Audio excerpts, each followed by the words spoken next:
દિલ્હીમાં તાજેતરમાં થયેલી કાર બ્લાસ્ટની ભૌગોલિક ઘટનાએ આખા દેશને આંતરિક કર્યો છે। આ ઘટનાના પગલે ગુજરાતના અરવલ્લી જિલ્લામાં પોલીસ વિભાગે એક્શન મોડમાં આવી ગઈ છે। ગુજરાત રાજસ્થાનને જોડતી મહત્વપૂર્ણ અણસોલ ચેકપોસ્ટ પર સરપ્રાઇઝ વાહન ચેકિંગ શરૂ કરવામાં આવ્યું છે, જેમાં જિલ્લાની 6 મુખ્ય ચેકપોસ્ટ પર તીવ્ર તપાસ ચાલી રહી છે। આ કાર્યવાહીમાં 15 પોલીસ અધિકારીઓ અને લગભગ 100 પોલીસ કર્મીઓ સહયોગ કરી રહ્યા છે, જેમાં એલસીબી અને એસઓજીની ટીમો પણ સામેલ છે। આ તપાસના ભાગરૂપે પોલીસની જુદી જુદી ટીમો અસામાજિક ગતિવિધિઓ પર નજર રાખી રહી છે। 3 મહિના પહેલા મોડાસા વિસ્તારમાંથી પકડાયેલા આતંકવાદીની ઘટના યાદ કરાવતા પોલીસ અધિકારીઓ કહે છે કે આવા વિસ્તારોમાં આતંકી મોડ્યુલ્સની સંભાવના વધુ છે, તેથી રાત દિવસ ચેકિંગ અને ગુપ્ત માહિતીના આધારે ઓપરેશન વધારવામાં આવ્યા છે અને કાર્યવાહીથી સ્થાનિક વેપારીઓ રહેવાસીઓમાં કેટલીક અડચણોની ફરિયાદો આવી રહી છે, પરંતુ સુરક્ષા માટેની આ જરૂરિયાતોને બધા સ્વીકારી રહ્યા છે। વન વિભાગ અને આઈટીઆઈ સાથે મળીને પણ તપાસ વિસ્તારવામાં આવી રહી છે।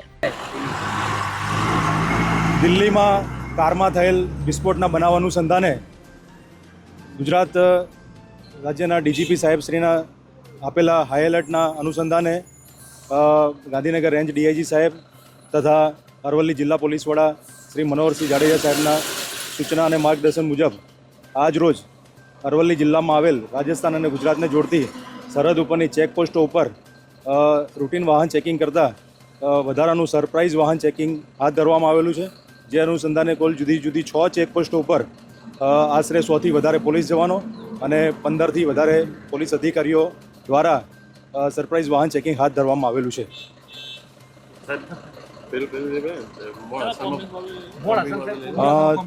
તેમજ ગઈકાલે મોડાસા શહેરમાં પણ આપેલા હાઈ એલર્ટના આધારે જુદા જુદા અગાઉના ગુનાઓમાં પકડાયેલા અસામાજિક તત્વો તથા અગાઉ જે આવી જુદી જુદી પ્રતિબંધિત સંસ્થાઓમાં જોડાયેલા લોકોનું પણ સરપ્રાઇઝ ચેકિંગ કરવામાં આવેલું હતું। એમની પૂછપરછ હાથ ધરવામાં આવેલી અને એમની પ્રવૃત્તિ ઉપર પણ અરવલ્લી પોલીસ દ્વારા વોચ રાખવામાં આવેલ છે। Bureau report CN24 news. હવે જુઓ દેશ દુનિયાની તમામ ખબરો તમારી આંગળીના ટેરવે। ઉઠાવો મોબાઈલ અને ગૂગલ પ્લે સ્ટોર પરથી ડાઉનલોડ કરો અમારી CN24 ન્યૂઝ મોબાઈલ એપ।